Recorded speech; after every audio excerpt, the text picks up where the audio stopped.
We're going to read the famous parable of Jesus entitled The Prodigal Son. From Luke chapter 15, Jesus told them this story.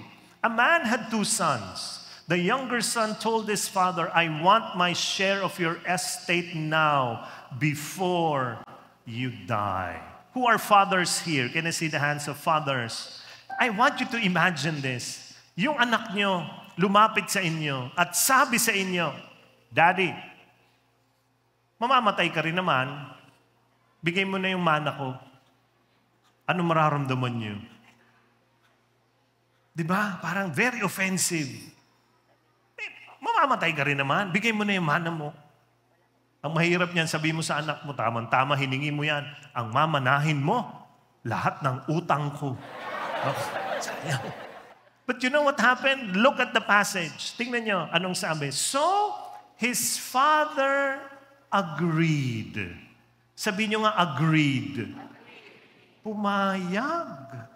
Hindi nagalit, hindi na inis, hindi nagtanim ng sama ng loob. His father agreed to divide his wealth between his sons. May 2 anak, pinayagan. O sige, ito na. A few days later, this younger son packed all his belongings, moved to a distant land. There he wasted all his money in wild living. About the time his money ran out, a great famine swept over the land, and he began to starve. He persuaded the local farmer to hire him, and the man sent him to his fields to feed the pigs. Sabi nyo nga, pigs. Alam niyo po, sa panahon ni Kristo, ang baboy ay isa sa pinakamababang hayop. Mababa. Kaya alam niyo, ang mga biik, nakatungo palagi. Kasi ang nanay nila, baboy. Talaga mababa. Tapos yung napakayamang anak, tagapagmana, nagpapakain na lang ng baboy. Tapos itong naisip niya, I will go home to my father. Yun na, naisip niya, uwi na lang ako. Bakit? Mamamatay ako dito. When he finally came to his senses. Sabi niyo nga, came to his senses. Sa Tagalog, natauhan. Tingnan niyo yung kaibigan niyo, kapamilya mo. Tingnan mo, natauhan na ba yan? Nung natauhan, na 10 years na siyang college, gumraduate din. Nung natauhan yung bata. Alam niyo bakit siya natauhan?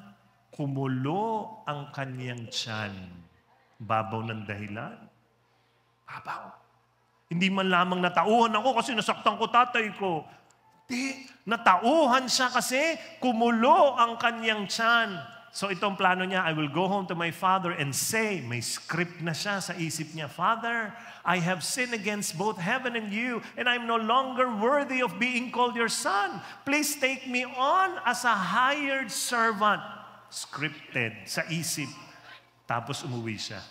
So, he returned home to his father, and while he was still a long way off, gusto kong imagine niyo kung ano itsura niya, ha? Payat na.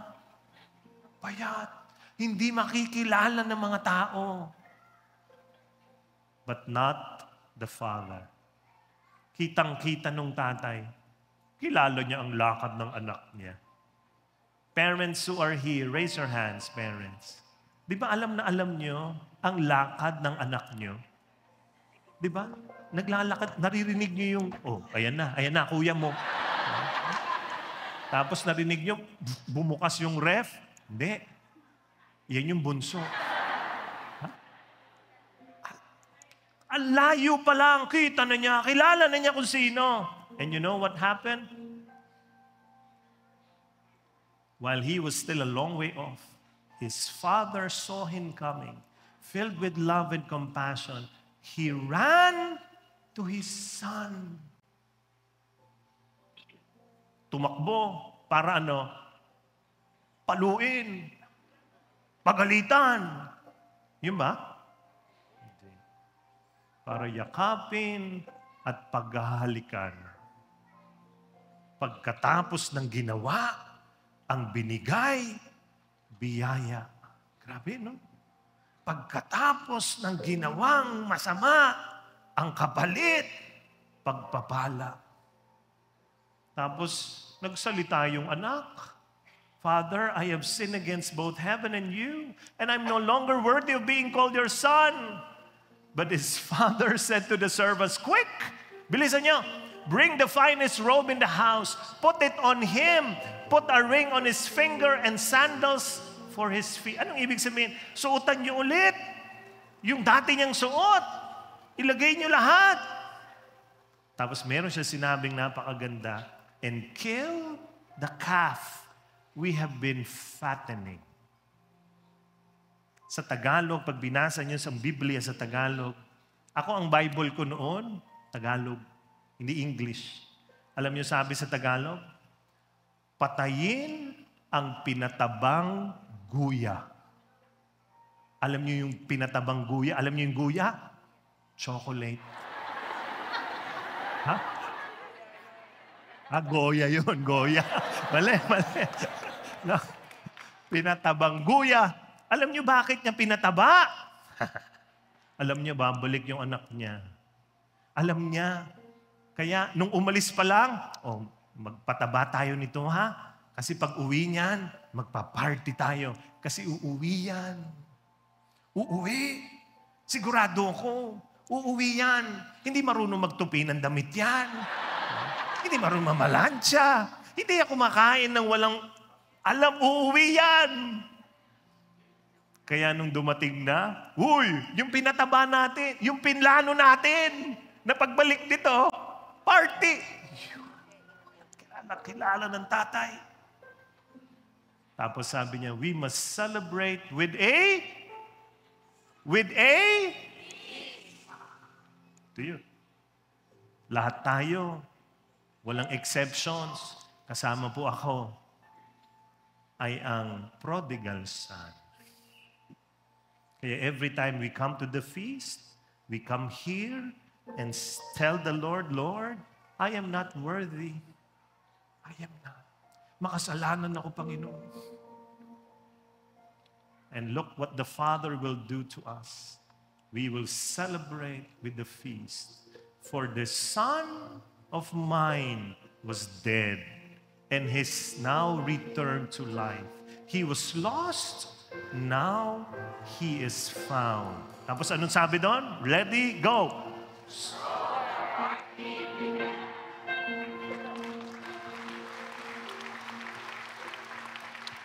The party began. The word prodigal means reckless spendthrift. Yan ang ibig sabihin po ng prodigal. It means to spend until you have nothing left. Ubusin hanggat mawala lahat ng merong kang pera. Mga mister, tingnan nyo ang misis nyo. Siya yan. Pag nag-shopping, ubos talaga lahat. Ubos. Pero gusto kong tandaan niya, hindi lang yung anak ang prodigal. Hindi lang. Sa kwento, hindi lang yung anak ang prodigal. Meron pang isa. Hindi lang yung misis mo ang prodigal. Na pagka talagang umalis, pagbalik, wala ng pera kasi daming pinamili. Hindi lang siya.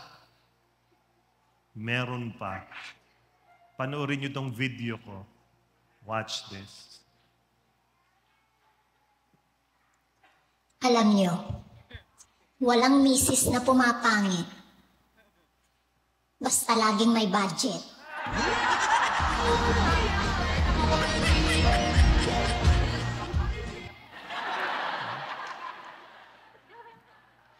Lahat ibigay. Kaya maganda ang misis ko.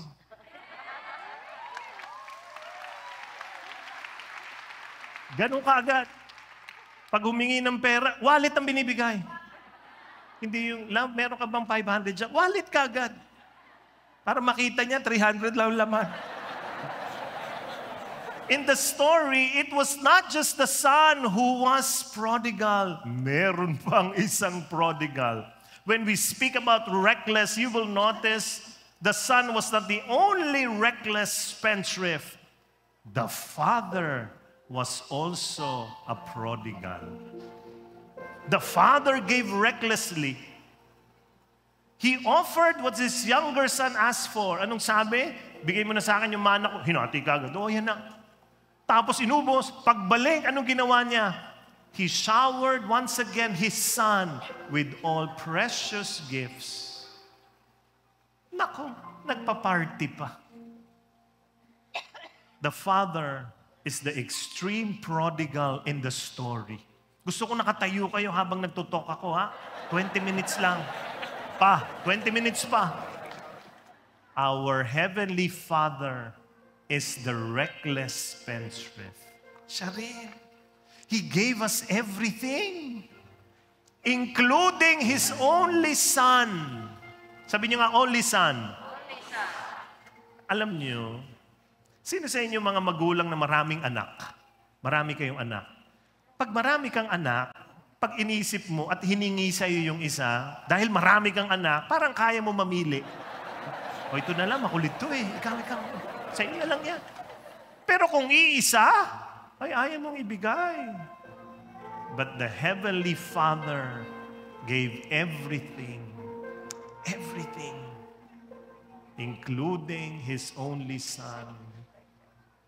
God is the extreme prodigal. Look at your life. Tingnan niyo yung buhay niyo.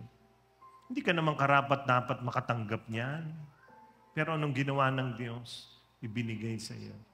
Can you look at yourself, please? Look at your life. That is grace. Look at your eyes. Mahirap, ano? Grasya yan. Kaya ka nakatayo ngayon, nakaupo ngayon, humihinga ngayon. Yan ay grace.